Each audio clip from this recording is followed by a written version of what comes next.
Hello, it's Veronica and Naomi, and we're going to see the Barbie movie. So we're outside the theater. There's the poster.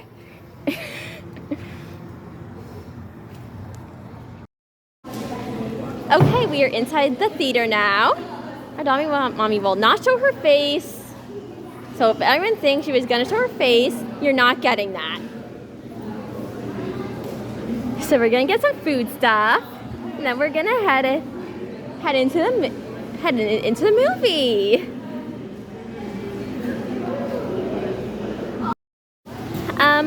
Naomi, what snacks do you want to get? I don't know. Maybe some like Twizzlers. Okay, we'll get Twizzlers and Sour Patch because both of us need snacks because there's two of us and we're twins. And we're adorable. And we're so excited to see this movie, even though we've heard very mixed reviews on it. So we're heading to the theater, and yeah, we're gonna see this movie and do a big review on it, whether we like it or not, and discuss our thoughts. Our doll even has a notebook where she's gonna take notes. So, do you guys think our outfits are cute? Yeah, probably better than Barbie's outfits. Okay, so we're like in the theater now. And we have had to find our seats. Yeah, this is awkward. And the theater is really, really big. I'm trying to be quiet.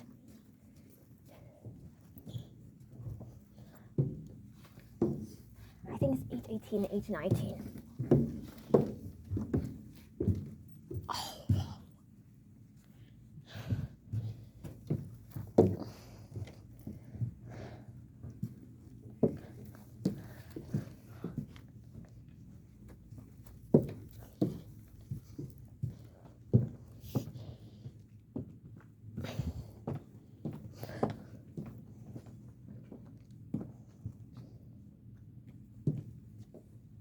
Okay, we're in our seat numbers.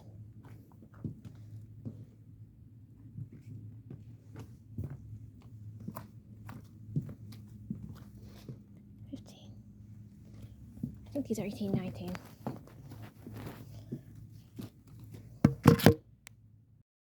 Okay, so we found our seats. We're good.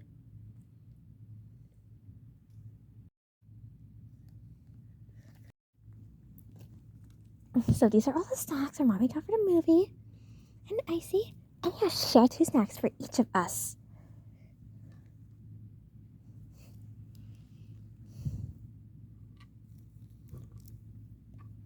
We're just happy to be spending time with this. And we're just happy to be spending time with our doll mommy.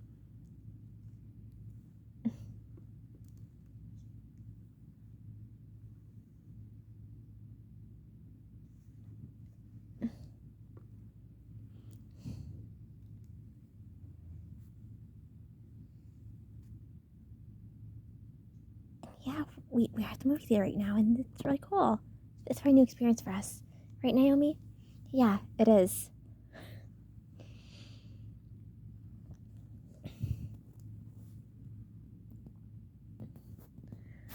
It's so fun being out of the house, away from Laurel and Holly. Yeah. Wait, didn't Holly's earring get found? Oh, yeah. A friend of our mom always had it.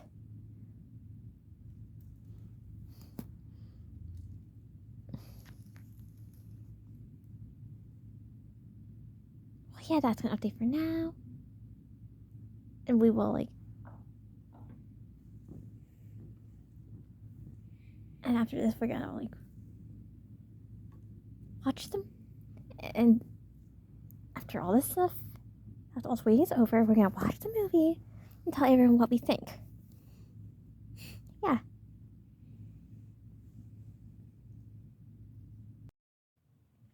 Hello, it's Veronica and Naomi, and we're back from the movie. So, we have thoughts on this movie and how it could have been done better. You know, some of it wasn't the worst, but other aspects of it felt weak. So for the acting and the acting really wasn't bad. Although they really could have cast younger actors for the roles of Barbie and Ken. Yeah, because Barbie and Ken are traditionally like teenagers. And they cast adults in that role, which we find interesting. But Margot Robbie and Ryan Gosling's acting wasn't really bad at all. So, yeah. And Dua Lipa made a cameo as like a mermaid or something. And that was like alright for people who like celebrity cameos and all that. Adding Ruth Handler as a character felt interesting. I just a bit more meaning to it.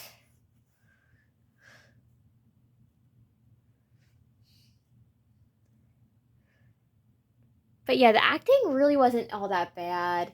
It wasn't the best casting, but it wasn't the worst casting either. So we're kind of neutral on that.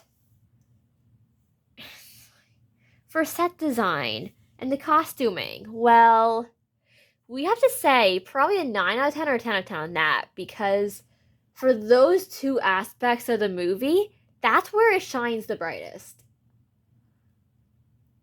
Like, the whole setting of Barbie Land looks so much more inviting and bright and colorful than the real world is.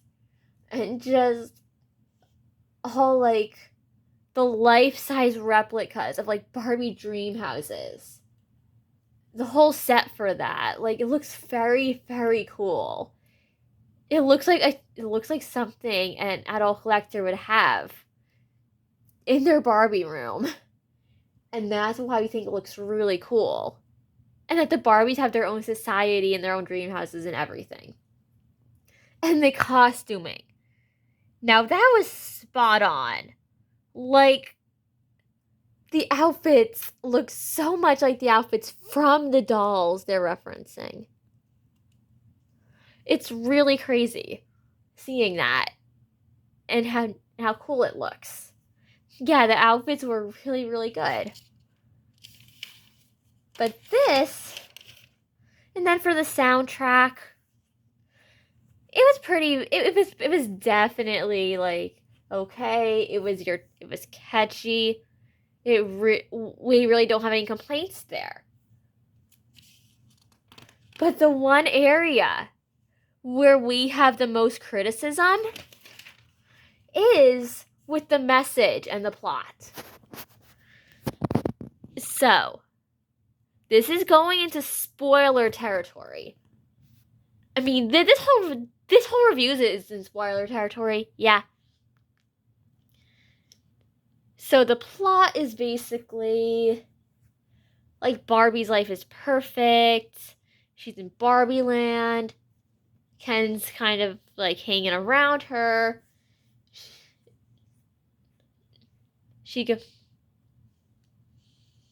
Suddenly she like starts thinking about death. Her feet flatten. So like she then goes to this weird Barbie who is actually a pretty cool character in this, because she's a reference to how like many kids actually play with their Barbies. How kids will play rough with them, mess them up. And that's a really cool thing to reference. But yeah, so weird Barbie tells her how to go to the real world to fix her problem. Then Ken sneaks in the back of her car, and they go to the real world, where Barbie is just trying to find her owner. She deals with a little bit of feminist issues. Yeah, there were a bunch of dudes who were like trying to sexualize her, and she was getting annoyed. Then they find this school where she thinks her owner's there. But it turns out it's just a bunch of kids making Bratz who are Bratz reference. Yeah. And then Ken goes into the library and finds out about patriarchy, which this is where his character arc really starts to suffer. Like, our doll mommy is not a fan of politics and movies very much. She feels like too much feminism or like patriarchal views like just will dampen the atmosphere of any movie meant to be fun or ruin the fun of any movie.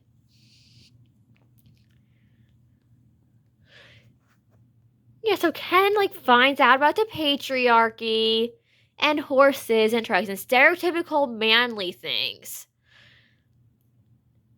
And then he decides, then Barbie, like, she's like talking to these girls who are all obviously a Bratz reference, and they're being like super rude to her, and she's getting upset. And it's just. And one of them is named Sasha, by the way. That's kind of how you can tell it's a Bratz reference. And if you look at the ethnicities of their group, yeah, they're clearly a reference. They're clearly poking fun at Bratz. And they're all dressed emo and stuff, too. So then they make Barbie feel bad. She gets upset. The people at Mattel are trying to track her down to put her in a box and her back to Barbie Land and restore order. And like, so they find her. She thinks they're helping her. Then she goes into to the Mattel headquarters. They try to put her in a box. She runs away. Then she like meets with like Ruth Hadler's ghost, who she doesn't even know who she fully is yet. Yeah, that was definitely a little odd, but it was interesting. And then after she escapes, she meets like Gloria or whoever her original owner is, who apparently is an adult.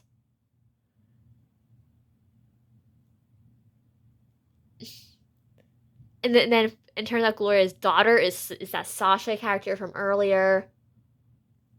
Then it turns out then they all go back to Barbie Land. And then it turns out back in Barbie Land. This is where Ken's character downfall starts. This is where the writing stuff could have been better. It turns out Ken straight up starts this Kendom. He like basically like gets all the Kens to starts the whole patriarchy thing. All the Barbies are brainwashed. So Barbie goes to her dream house to find that Ken has turned it into. We forgot the name of this place in the movie, but it literally looks like he made it into a stereotypical man cave. Like, it's full of Western merch, horse merch, beer. Yeah, there's references to beer in this. And there's also references to the fact that Barbie dolls do not have genitalia. And there's reference to the fact that Barbies do not have a reproductive system. Which will definitely fly over some kids' heads. Yeah, there's a reason this movie's like PG-13.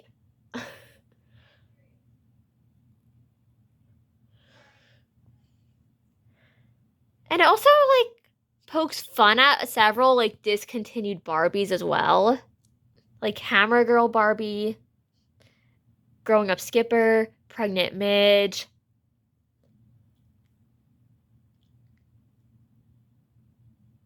And and surprisingly, the only guy who is written not terribly in this is Alan. Every other guy, male character, is not written very well. And it's very obvious. Yeah, so the Ken starts this whole Kendom. You have some Barbies like dressed up as maids. Like you have them like absolutely like surfing them. So then Barbie gets depressed. Gloria and Sasha abandon her for a bit. Then Alan convinces them and Alan decide to go back after Alan sneaks into their car. So they're all in Barbie Land, and the Barbies have this whole plan to take Barbie land back from the Kens. And they're like, and you know how Barbie was upset with being objectified and sexualized earlier in the movie? Well, their plan contradicts this. Barbie straight up makes a plan with Weird Barbie to, and all the Barbies who aren't like super brainwashed, to get all the Barbies unbrainwashed. After Gloria makes this like really empowering speech about femininity and feminism or whatever, and their plan is literally just to have the unbrainwashed Barbies act as decoys and try to catch the Ken's attention while they kidnap the brainwashed Barbies. Yeah, the Barbies literally have to distract the Kens and wear like more revealing outfits and stuff. And this contradicts the part earlier in the movie where Barbie was complaining about being sexualized. They literally kind of sort of sexualized themselves to get the Kens to like notice them so they could distract them.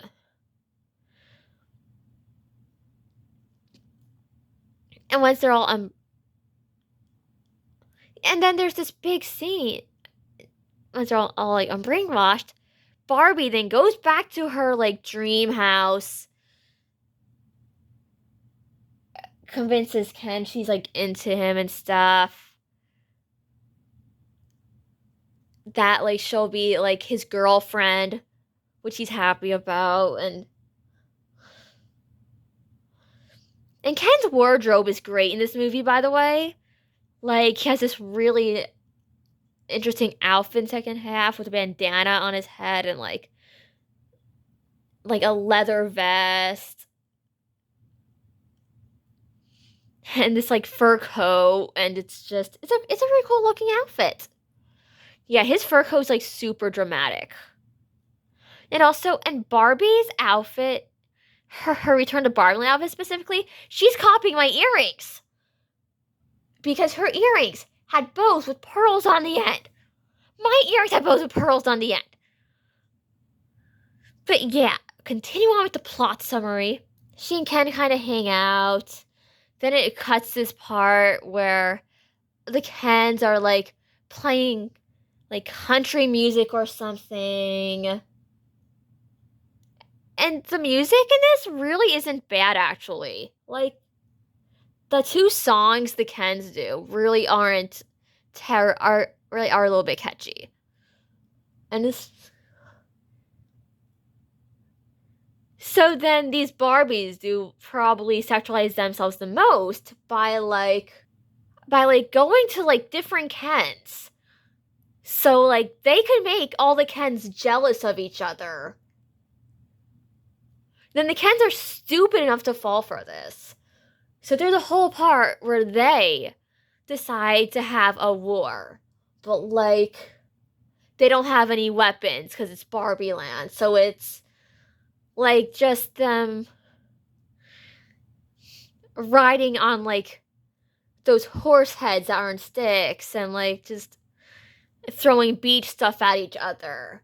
It's really ridiculous. Then there's this whole and then it just turns into a musical number, and it gets really bizarre. And then eventually, while like the Kens are distracted, the Barbies like take back the government or whatever, and just quote unquote restore order to things. Like making it so that the Kens don't get as much power as the Barbies, and there's this whole talk that Barbie has with Ken where she's like, "Oh, I want to break up with you, and I want you to find yourself without me." Then and it's just, so he learns his lesson, I guess, but like still. he was portrayed in such a negative light. It's like, why was he written like that? Why would they write Ken like that? Why are all the men horribly written in this movie? We don't know. I don't know, Veronica. But yeah, once order's all restored, everyone's happy.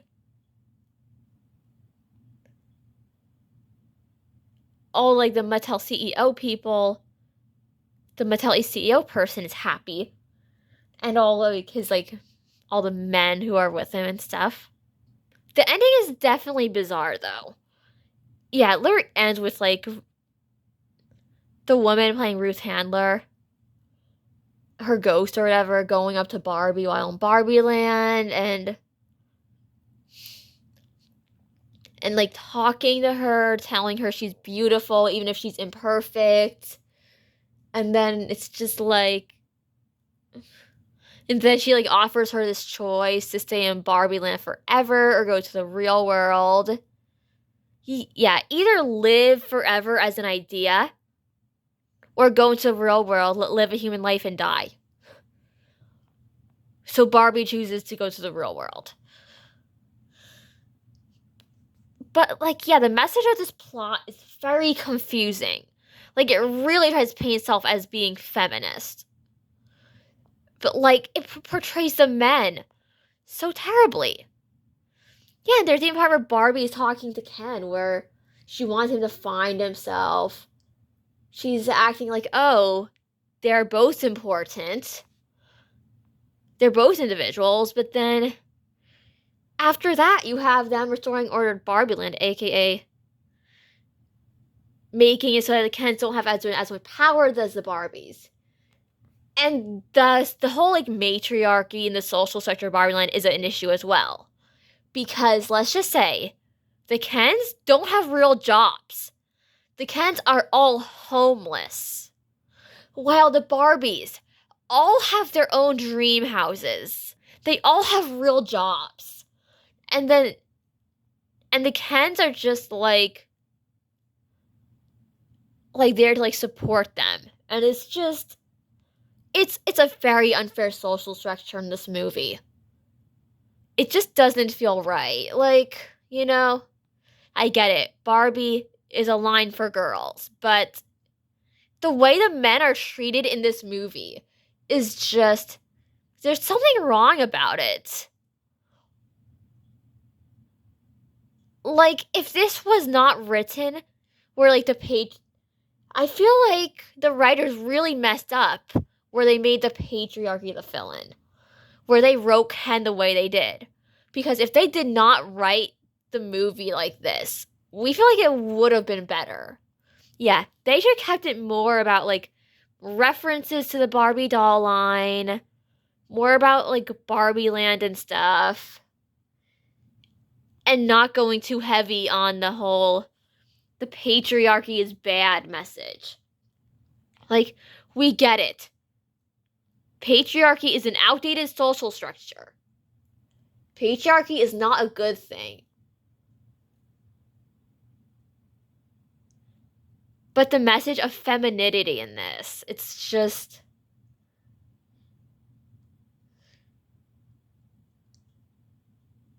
Basically, men get no respect in this movie.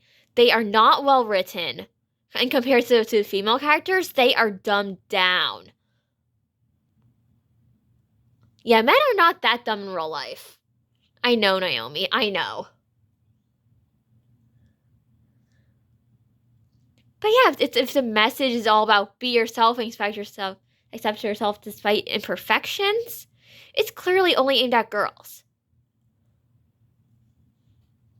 Because this movie constantly treats men as if they're inferior. As if they aren't as good as the woman.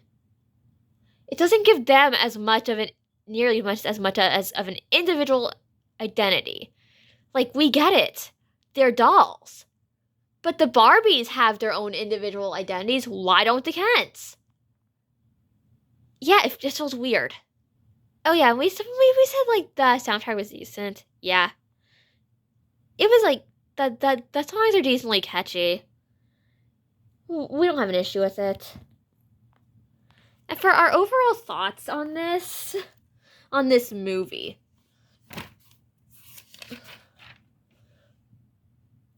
the acting and the casting gets like probably a 5 out of 10 because we feel like, wow, Margot Robbie and Ryan Gosling did a decent job. They could have casted younger actors to play these characters to reflect their ages in the Barbie universe better and the messages. For the set design, 10 out of 10. It looks really cool. Barbie Land looks like a child's fantasy. It's all plastic, it's all pink. And that's what it's like meant to portray, which is really cool. It does its job. And looks very aesthetically interesting at that. For the thoughts on the costumes, another 10 out of 10 right there. Because the outfits in this movie and the costuming is just, it's beautiful. Like, these outfits look so good. They absolutely slay. All while referencing the Barbie doll line itself in a really nice way. For the soundtrack, we thought it was pretty catchy. It fit the movie well, and it was okay. So we give that like an 8 out of, probably like a 7 out of 10 or a 6 out of 10 for that.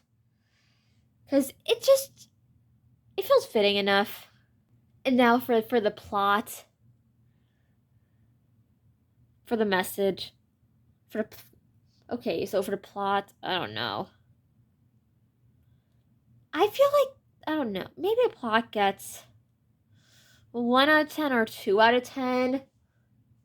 Like, it had promise, but it really fell short. And it really could have been something more creative than just fighting the patriarchy. Like, really, it could have been something way better. And for the message, now that gets a 0 out of 10 or 1 out of 10 because it was so confusing and contradictory that it's like we get it, it's trying to empower girls, but like what the message this movie says about men is awful, and we intensely disagree with that. So if we have to give this a ranking out of 5, we would have to say a 2 out of 5. Probably. Because, well, some of the jokes were kind of funny. The set design and the costumes were really good. Everything else, and the acting was decent, the soundtrack was decent. But what brings it down for us and for our doll mommy is the message and the plot. Like, she feels like that was poorly written and mishandled. Like, it could have been written better to reflect what Barbie is. And even the way Barbie acts in this movie, it's more materialistic. You know, even in the older Barbie movies, like the CGI animated ones, she's selfless. She's a good role model. She is very much a good person who just happens dressed very feminine and very girly. Yeah, but this Barbie didn't feel like that characterization of Barbie. She did not feel like the same character as that. And it felt almost wrong at times. And for Ken,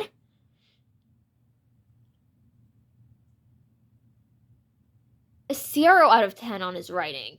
Like, his whole arc just wasn't very good. It just felt like it was insulting him the whole time. Dumbing him down.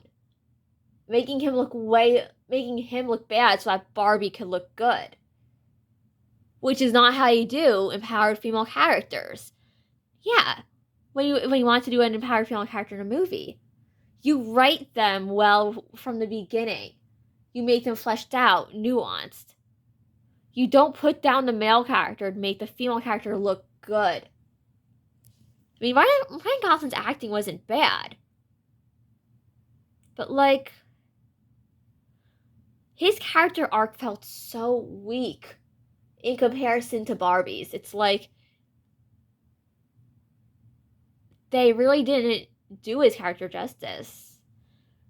And acting like he's just an accessory? Ken is more than an accessory in the Barbie line. Yeah. Ken is... He's not just Barbie's boyfriend. Even in the animated Barbie media, he has more of an individual presence. In this one, he just feels like an accessory to Barbie. Like, he could have been written better.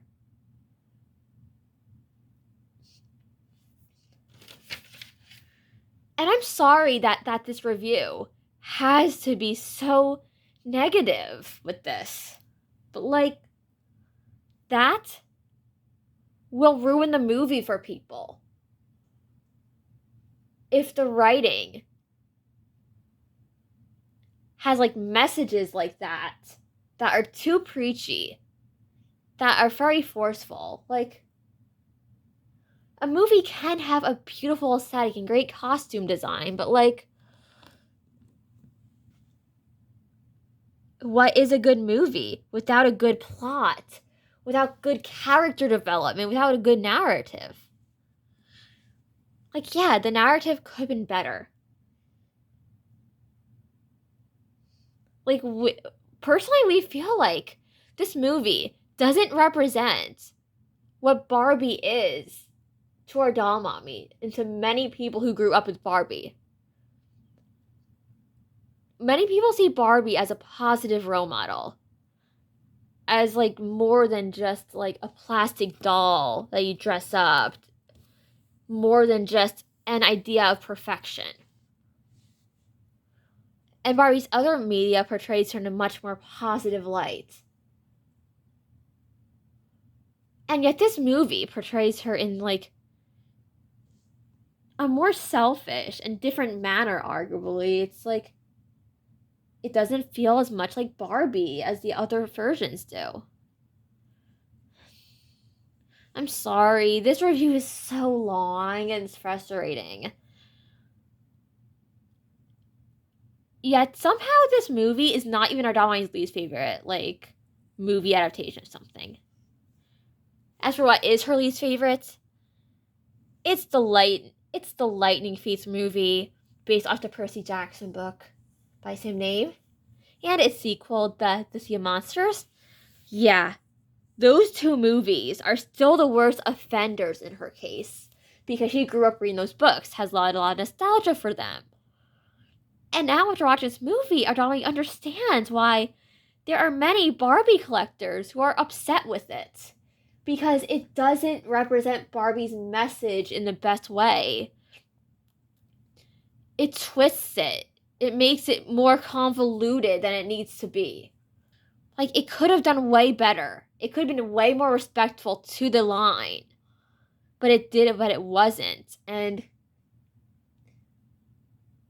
that's why doll mommy is forced to give this a 2 out of 5.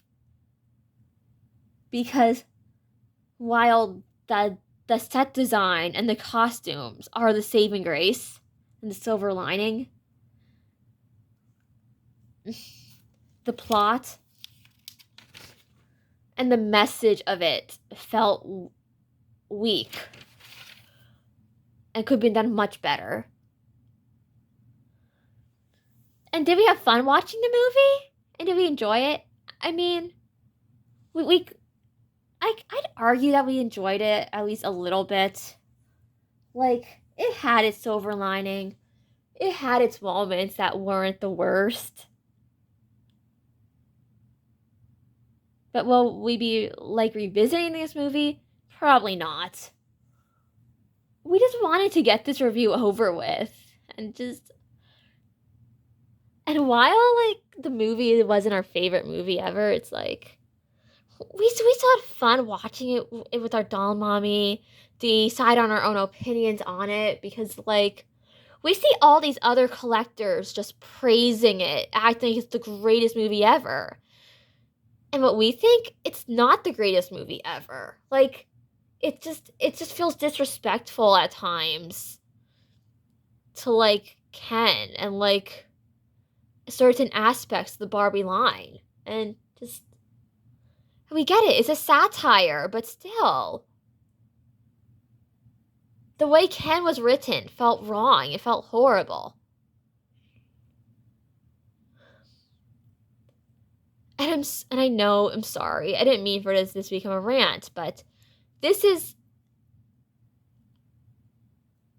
and sometimes it's fun to watch movies even if they aren't, like, very good. Like, it's fun to laugh at their mistakes, or, like, point out, like, why they fell short, and what you would do better if you had control over the outcome.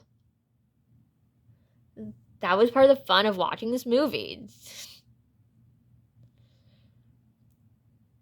Like, it had its moments where it worked and had it, but, like, a lot of this plot and the message just didn't really work for us.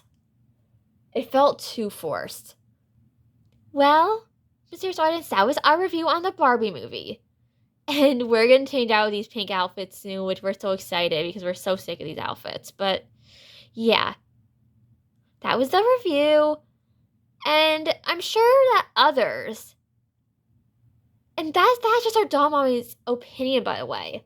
I'm sure others will enjoy this movie more than her, probably. But it just wasn't her favorite. It wasn't something that she really enjoyed as much as other people did, and that's okay. Everyone's allowed to have different opinions. And it's not meant to be entirely negative either, because it did have its points where it was strong, where it was solid. But that's just her opinion on this movie, and goodbye, mysterious audience. I love you. Naomi loves you. I hope everyone has a good night. And I hope that other people enjoy this movie more than us, because, well, it's not the worst movie in the world.